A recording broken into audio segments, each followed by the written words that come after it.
up, everybody? I'm Dominique. And I am Brandy, and we are your host of Hey Fave, a weekly podcast where two best friends get together and talk about everything and nothing at the same time. What's going on, everybody? Hey, What's people. happening? What's I up? hope all the peoples are well. Yes, we have a special guest with us today. You may have seen her in a previous episode before. Miss Myrna Love. What's going on with ya? Oh,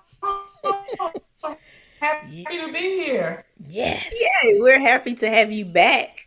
Yes. Um, Absolutely. so last time she was on to talk about life insurance and the importance and benefits of that. We hope you guys did something with that information. If not, go back and watch the episode and go do what you need to do. Mm-hmm.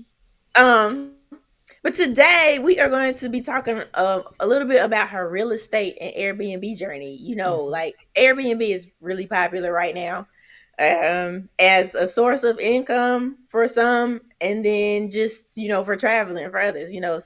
I think nowadays I search for an Airbnb before I search for a hotel. I think like that's my default to start searching for in most cases. So yeah, so we want to pick her brain, see how she got into it. Maybe if some of you are interested in you can learn something today. And that's what we're gonna do.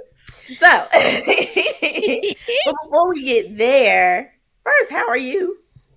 I'm well, thank you. How are each of you doing? We We're good. good. Good. We're good. All right, so how did you get started in real estate in general? I think I got started early on in my professional career. I worked for a home builder, and I was actually having this conversation with one of my aunts this week, and we kind of traced it back to that particular company as being I'm gonna call it the watering of the seed that was already in me. So I don't even know how long ago it was. I just remember working for that company. That company is no longer in business, but I remember taking an interest in it at that point. Okay. Cool. So where did your outside of that, or where did your real estate journey continue then from there? So my initial start was with 3 homes in Durham, North Carolina. Okay. And that was a learning experience, and in which I am truly glad that I made it through it. So that was the initial start for me, having 3 properties in Durham, North Carolina, which the properties were actually close to the North Carolina Central campus as well. Okay. Eagle pride. Eagle pride. No. Okay. All righty. Okay. Go ahead. Go ahead. I'm sorry. Ah, the joys of virtual episodes and Right. stuff. Okay, so how did you get? So you've done that, and then you shifted out of those specific types of rental properties. Yes. Yes, and there was a big gap after I got out of the Durham properties themselves, and I think I got back into it after my second layoff in corporate America. At that point, I decided, no, you not gonna hold my destiny in your hand.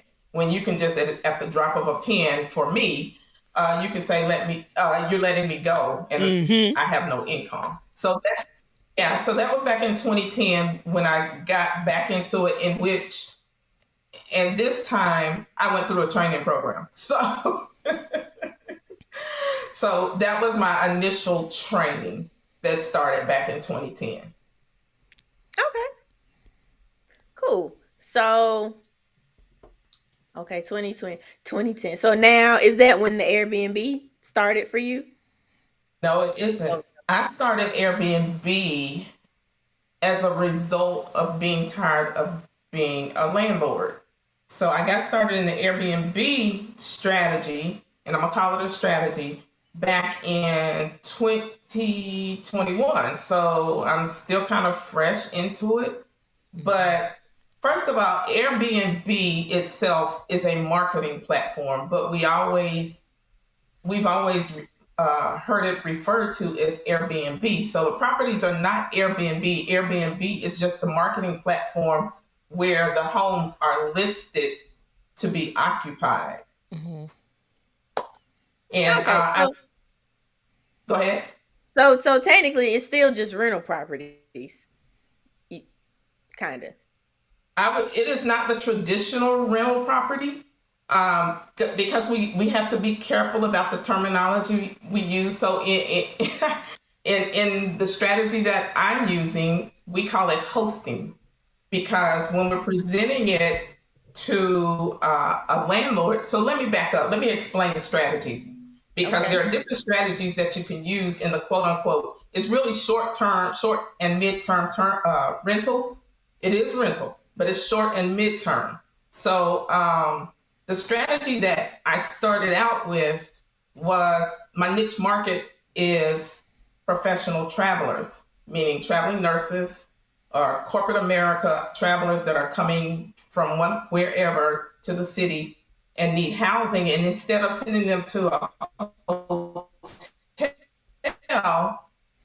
they'll look on Airbnb. Just like you said, your initial starting point when you're traveling is Airbnb, the Airbnb platform. So many of the professional travelers now are looking on the Airbnb as opposed to the hotels. And you have to remember, I got started when COVID was in its prime. So a lot of people didn't want to go to hotels. Mm-hmm. So it was a good time to get started in that strategy itself. And let me back up a little bit further. The strategy that I use is called arbitrage, and I'm probably getting ahead of myself and probably going to answer one of your questions. I don't own the property, and I'll stop there. Okay. More on that later. Yes. Okay, so when you got started back in 2010, what's different? What's different now? What you're doing now? How is that different from where you started? The income potential, first and foremost, because when you have the traditional rental properties, you're only making like $200 to $300 profit per month. Whereas with the Airbnb, depending on what strategy, you have a limitless income potential. And I won't expound on that until later. Okay. So you got started in Airbnb because you were tired of being like a regular landlord. Yeah. Yeah. Okay, so how did your Airbnb journey start? Did we answer that already? I don't know, but I'll answer it again. I don't think we did. So I don't think you asked that question. So while I was looking for an alternate solution to traditional landlording, I came upon a coaching program that talked about rental arbitrage. But what was most attractive to me was, they said they had the keep it simple process. Keep it simple. You know, that was what attracted me to the coaching program that I joined to learn about the strategy, the keep it simple process. And what made it simple was that you don't have to own the property. Mm-hmm. You don't have to do all this marketing, and you can start making income immediately once you get your listings up. Nice. Okay. So, how many, if you don't mind us asking, how many properties do you currently have now? So I have two properties. However, I have 10 listings. Got it. Can you explain that to someone who I was does waiting, not know? Because I was waiting for that question. Okay. So my listings, I started out as only listing rooms. It's called shared spaces because a lot of the traveling professionals they were open to sharing the space, not sharing the room, but sharing the space with other traveling professionals. And if you think about it, medical professionals, they come into town, they're only here to work. So they're working all day and they're going home or to wherever their accommodations are to just sleep. So the rooms are rented. So I have two 4-bedroom, 3.5 bath townhomes. So that's 8 rooms. So in addition to those single rooms, I also list the whole townhouse. So with two plus the 8 is the 10 listings. oh, Nice. neat. Let me go find me a townhome.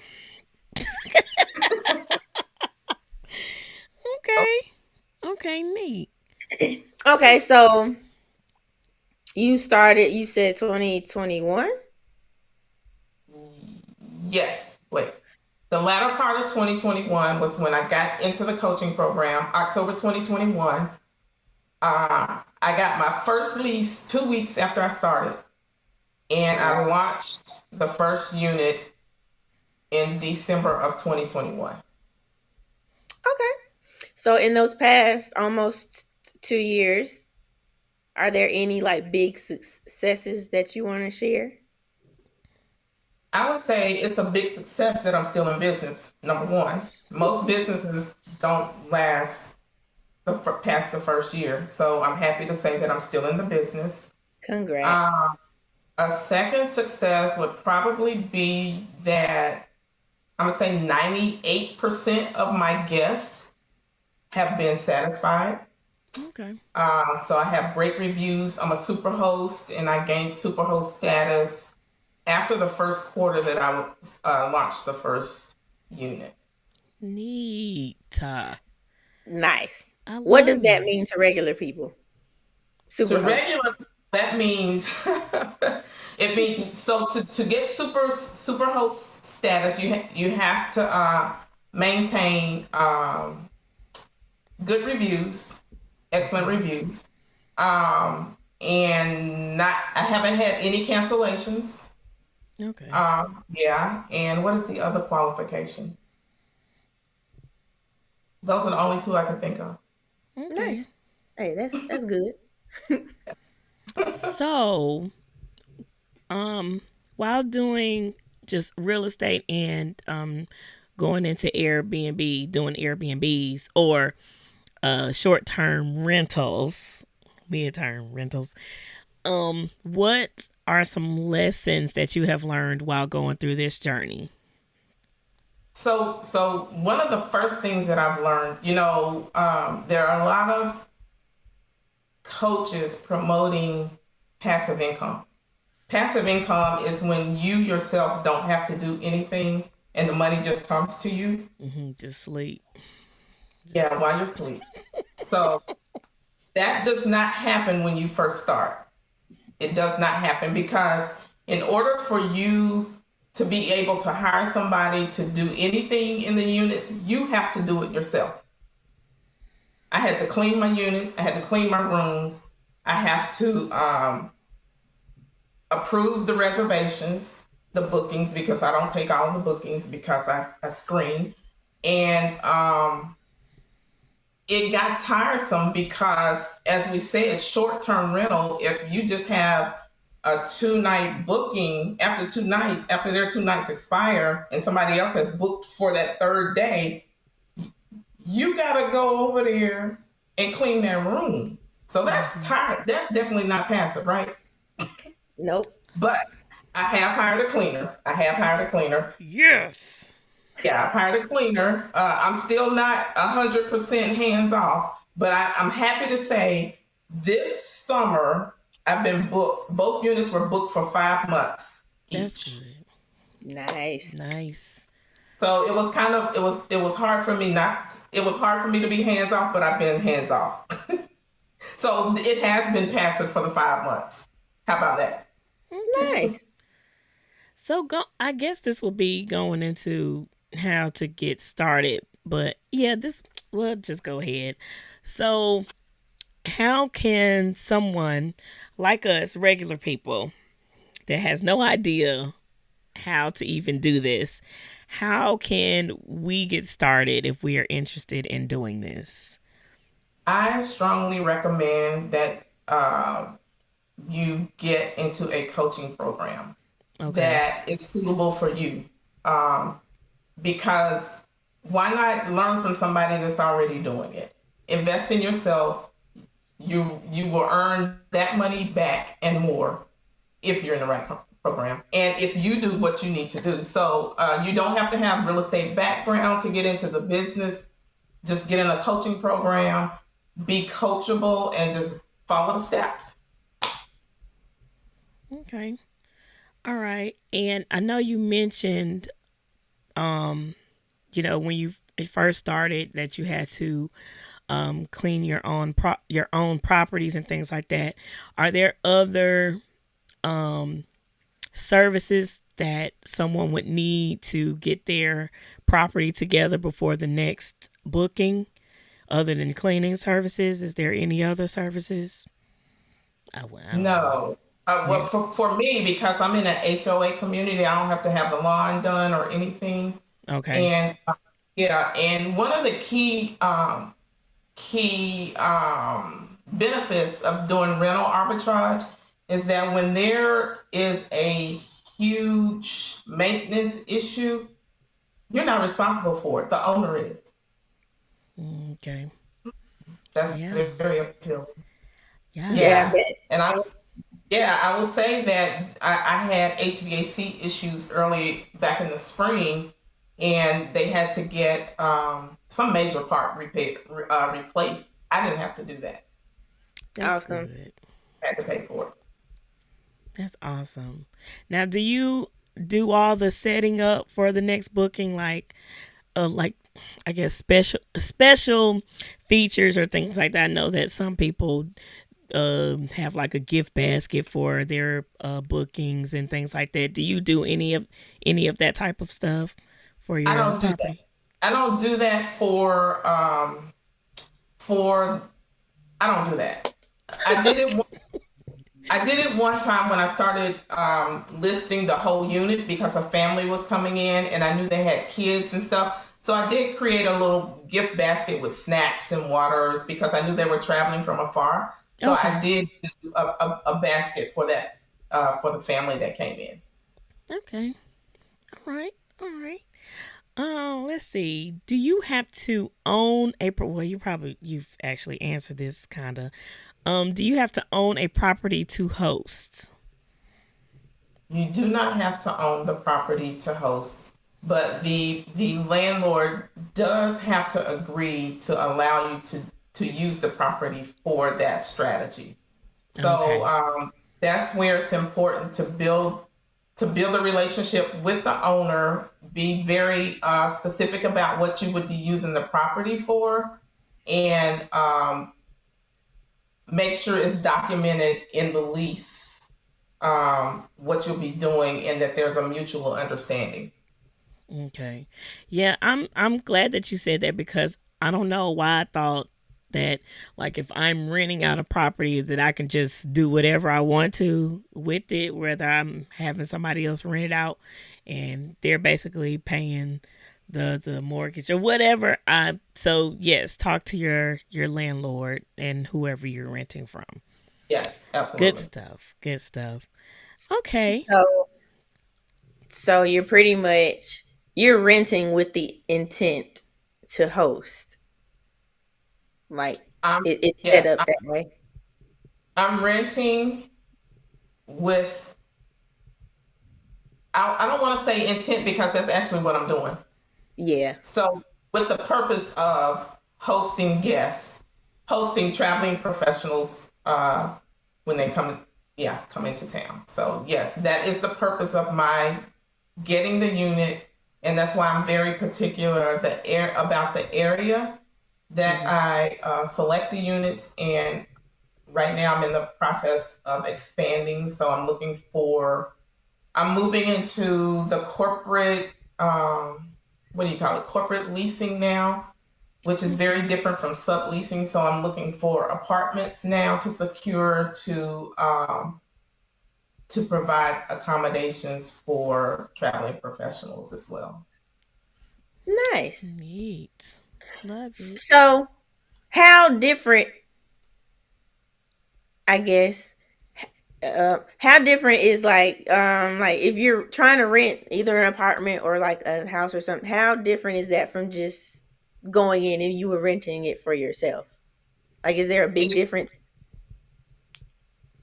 I would say it's a big difference because when I put the lease in my business name, which takes which is a protection level, a protection layer, not level, a protection layer. So I put it in my business name because I'm running it as a business, and therefore, if something happens, nothing related to my personal is impacted.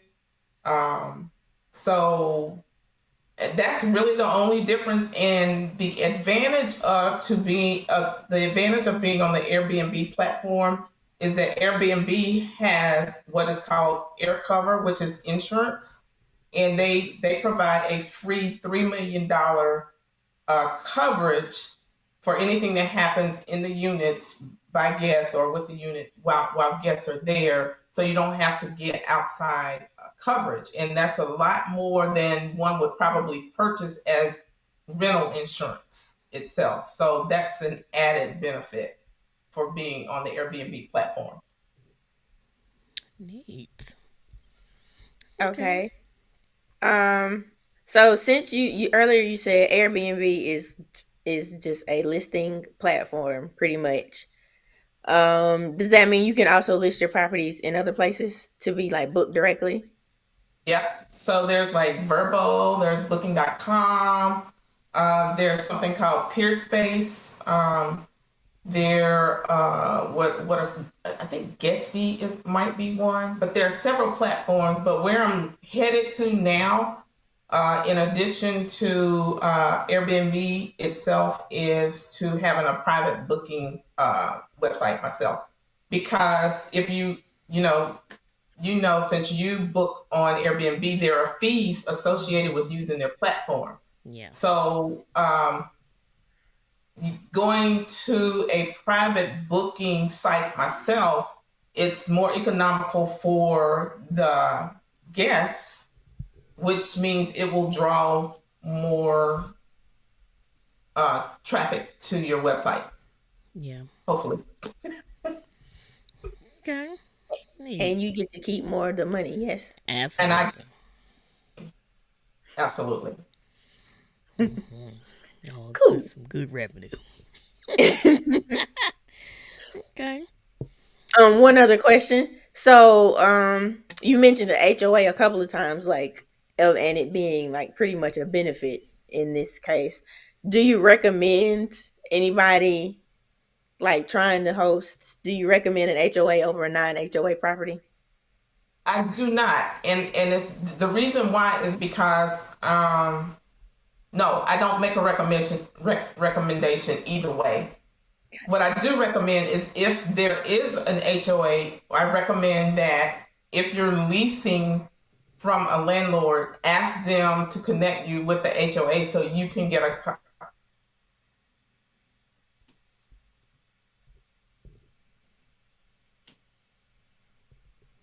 Oh, did it tune out? Oh, permit that. Are we frozen? you were. We were. So, Say it again. yes. Dominique, if you want to repeat your question so I have it where I can edit it, repeat your question, have her answer the question I again. do that whole little part again. Mm-hmm. Mm-hmm. Okay. Wait, let me make Let's sure make she. sure you're unfrozen. Yep. Okay. Okay. She got. It's on pause it. 2, 1. Okay, so you've mentioned HOA a couple of times, like not having to take care of the lawn and all of that. I'm wondering, do you recommend an HOA versus a non-HOA property for someone looking to pick one? I don't necessarily, because there are advantages and disadvantages to both. Because you also have to consider the potential HOA restrictions as it relates to even permitting someone to host or use the units or homes for short and midterm rentals. Okay, Okay. cool. All right. So another question.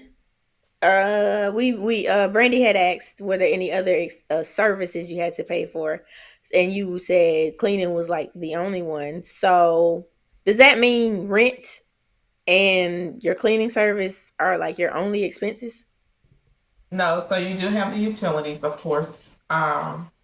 You have your utilities. So it's the rent, the utilities, and what's the last one you just said? Cleaning service. Cleaning, yeah, the cleaning, for the cleaners, yes. Okay. Neat. That don't I, sound I, I think bad. I also think it's very beneficial to have the cleaner because it frees you up to do other things as it relates to expanding the business, et cetera. Especially now, you have to remember I'm still working a 9 to 5. I'm trying to work my way right on out of there. Mm-hmm. So it was very critical for me to go ahead and get somebody in there to clean my properties because it can be stressful. And some people, um, they're not the cleanest people. So Yeah. Especially yeah, if you're in a different location and you're far away. Yeah, that can be. yeah. So how do you? So I know everybody don't clean the same. So when you first tested out this cleaning service, like, did you have them like do anything special to show you that they actually cleaned, or you just automatically trusted that they cleaned it correctly and all of the things? So I of course probably went by the day after they cleaned, or maybe the evening of the cleaning just to check Okay. myself. The only thing that was, I'm gonna say, troubling for me, maybe troubling may not be the right word, was the way she made the bed. She didn't make the bed the way I wanted the beds made. I mean, you know. I had a particular way I wanted the beds made, but as we progressed, she grabbed on. There were some things that she did better than I did, but there were some things that I did better than she did. So it's a growing process, like any other relationship. Okay, But so there you. are, yeah, she probably took more time to clean nooks and crannies than I probably would. And with her using commercial products, that was very helpful. Okay. And probably doing the laundry, cleaning the linens and stuff. I found that she didn't want to wait for the linens to dry. Um, so I would have to go by and take the linen out of the dryer or to make sure that they got dry so they wouldn't sour. So those are some of the things you kind of have to work out.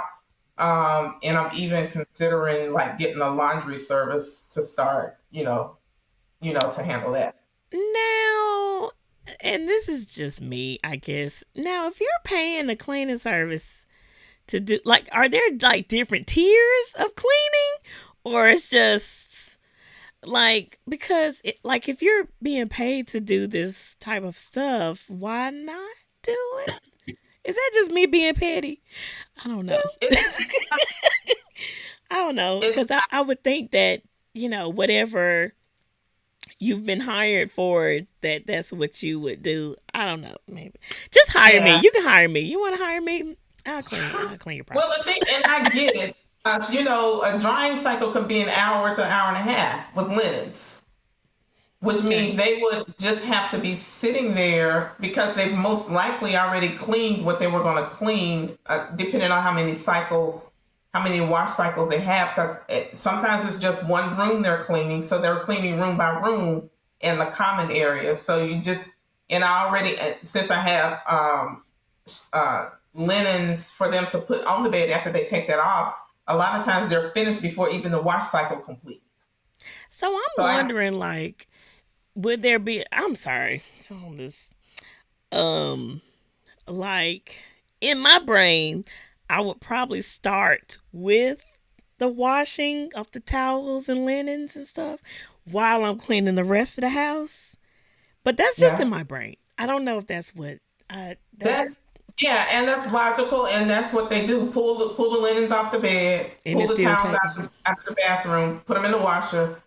The wash cycle would complete, but the drying The cycle may not drying. complete. Okay, Yeah, got it. Okay. yeah. I'm sorry. I get it. That was one of the pain points that we had to grow through, Mm-hmm. because and you also have to consider if they're left in the dryer and there are other guests there and they want to use the dryer, then they may take it out, but they're not gonna fold it. Yeah. Yeah. Yeah. I So may, but I don't. Everybody don't think like that. Just me. yeah, But yeah. okay. That's All right. yeah, that's one of the nuances of having the shared space. If it were just a family occupying the dwelling, then it wouldn't be an issue. But Okay. since there's a shared space, shared rooms, then that's one of the issues that may be encountered, with linen being left in the dryer. I And I totally forgot about that. That yes, is. yes. And I even experienced on a personal trip when we took a trip a few weeks ago, the linen was still, and we rented the whole house. The linen Mm, was still in the dryer and it wasn't dry. oh wow. The linens weren't dry. That's because they tried to put all. It was a 3 bedroom home. They tried to put all the linen. They did. They put all the linen in the dryer, which means it's too much linen, and it And didn't get it dry. was So I yeah. was still doing housework, even though I was On vacation. on So I'm vacation. wondering. So how many days should you give yourself in between like your last booking and the next booking, or do people just? I've known People, some people that just go ahead and book it out again. yeah, That's yeah, yeah. That's that. So what I found is that I didn't have back to back bookings like that for the rooms. I didn't experience that. I've heard mm, people say they've experienced it, but I've never experienced it. But in those cases, what I've heard them say is that they do the same thing. They have to go back and check the linen. Somebody got to go back and check the linen. hmm. Yeah. That's oh okay. All right. Okay. I'm sorry. I'm done. You done with the cleaning inspection? Look. Okay. Cause I get it Yeah. though. It makes mm, sense. yeah. Questions that need answers. Absolutely. Absolutely. Yeah. Okay. So, is there a certain amount of money that you would suggest someone have in order to get started? I will say what you need to have to get started, particularly in the rental arbitrage strategy, is first month's rent as a security deposit. No, security deposit, which equals the first month's rent. The first month's rent to furnish the home. What we were taught was to budget $400 per room. Four hundred Okay. dollars per room. So what we were taught not to go to like the Ashley furniture, the rooms to go. We were taught to go to like what do they call those things? Um, Secondhand? it is secondhand, but what is Thrift? Like that habitat? Habitat? habitat. Habitat. Oh, Habitat marketplace, and that is how, with the exception of my mattresses, that is pretty much how I furnished my units, okay. with Habitat, marketplace, etc. Okay.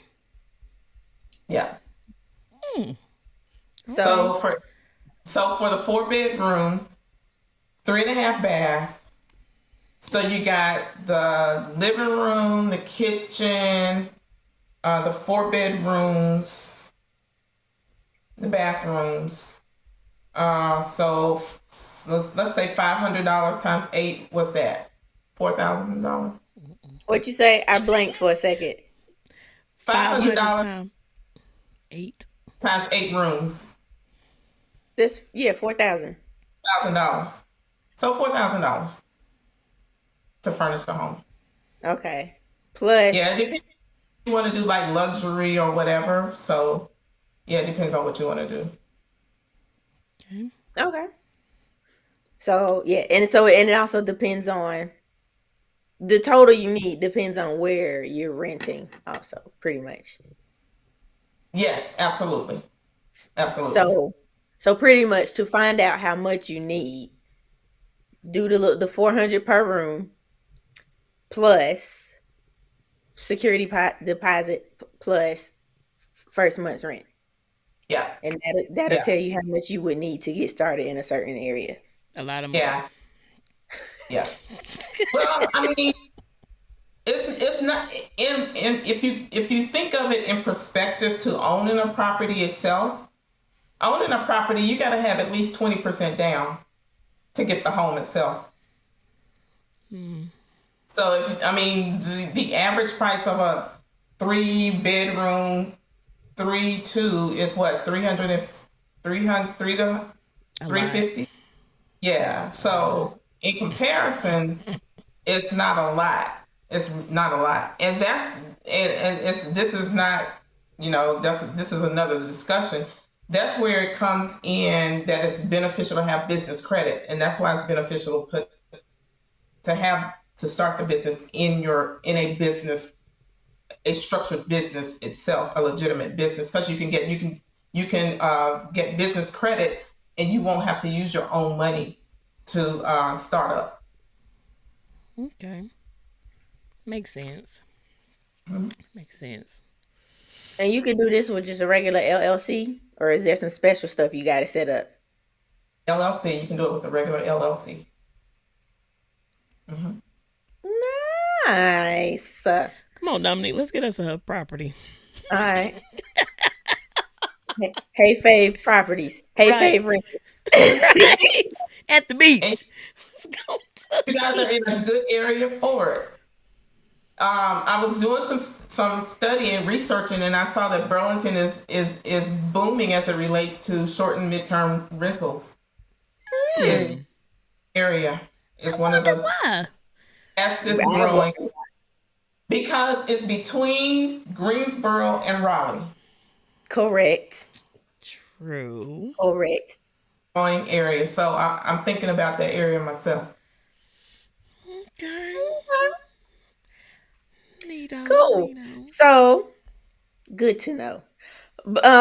Are there are there any like misconceptions or myths pertaining to real estate in general, or what you do specifically, or anything that you want to dispel? I think the biggest um, would be that you have to own the property. I think that's the biggest misnomer, is that you have to own the property, Yeah. and that it takes a lot of money. It defining a lot of money depends on the person. And if you think about it, the value that I just provided to start up is not a huge value if you keep it in perspective to the earning potential that short and midterm rentals presents. Yeah. Yeah. Okay. Cause you can recoup, it sounds like you can recoup your initial investment pretty quickly, like with regular bookings. Cause then after that, is all that's coming out are the expenses, the utilities and stuff, and the rest is yours. Yeah, absolutely. Because you think about it, I would say 3 to 4 months is when you break even.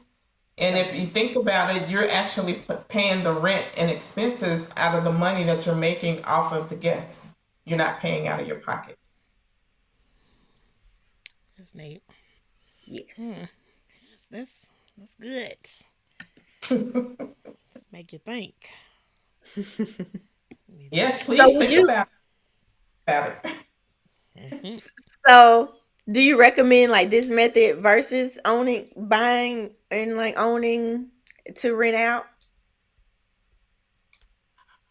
I recommend it as a start.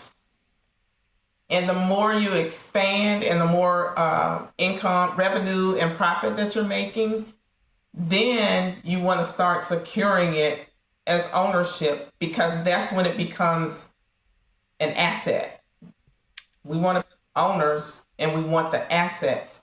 And that's when you start building that legacy because it's all about generational wealth for me, building generational wealth and legacy for my grandchildren and their children. Nice. Neat. I like it. I like it. I did have a question, but I forgot it. Uh-oh. It might come When did back it to pop me. up? I don't know. Okay. I, it's fine. I'll just it's It'll come back to you. right. Okay. All right. Dominique, you good? This is really good. Yeah. Well, I got a lot of I'm glad. information. You know, my son has taken an interest in it because he started a rat race as well. And, being in the rat race, your earning capability is limited because they set a limit on what you can make. And you're working towards somebody else's vision. Hmm. So, what I explained to him is even as late as last week, you can identify what you want a particular unit to do for you. For instance, I said, your kids are in private school. You can say the income or profit you make from this one unit will pay for my kids' tuition.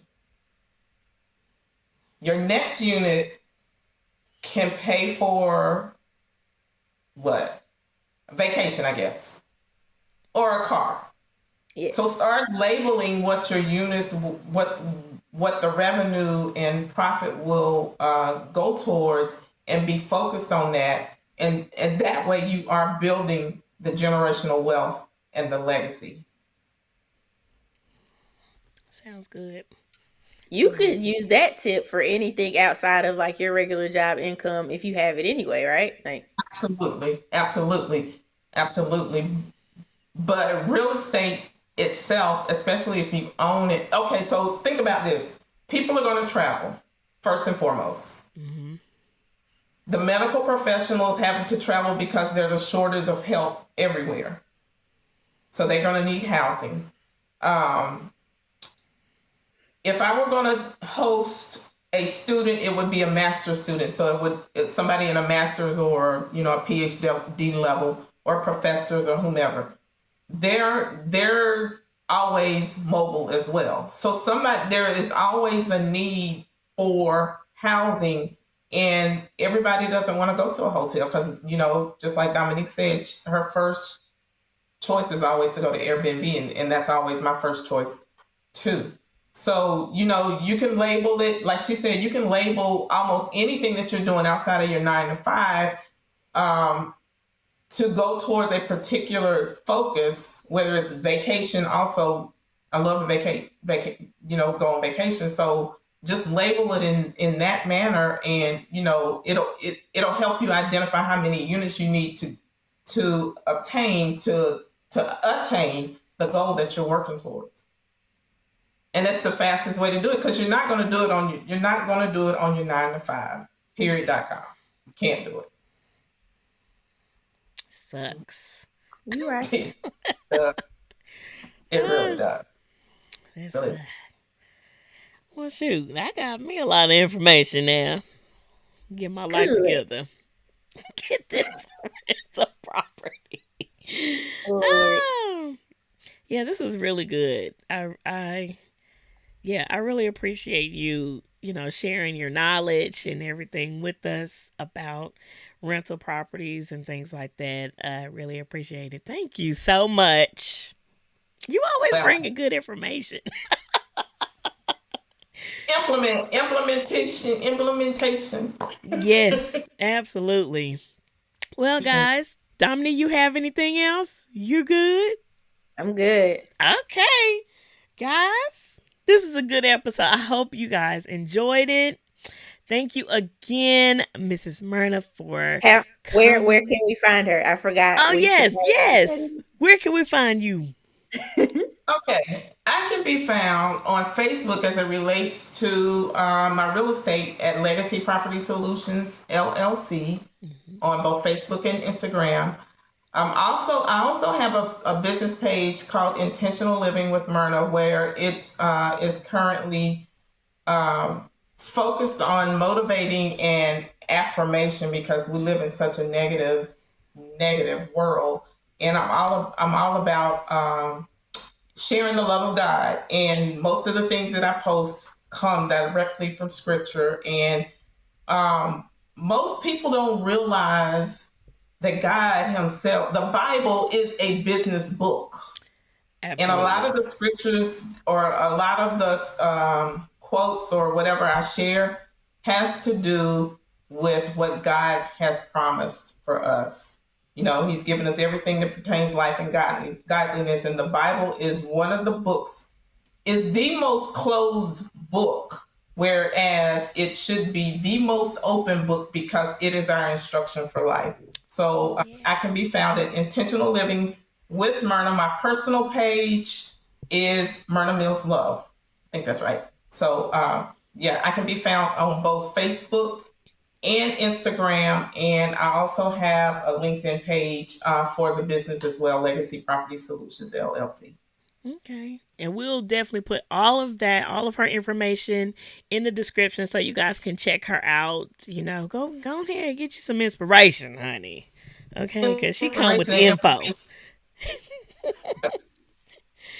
Well, guys, we thank you guys for joining us again. Make sure you like, comment, and subscribe. Share with your family and friends. I hope that you guys learned something today. And yes, listen to us on all of your podcast platforms. Watch us on Spotify and YouTube. And again, like I said, make sure you follow Miss Myrna Love. We'll put all of her information in the description. And we will see y'all on the next episode. Bye. Bye.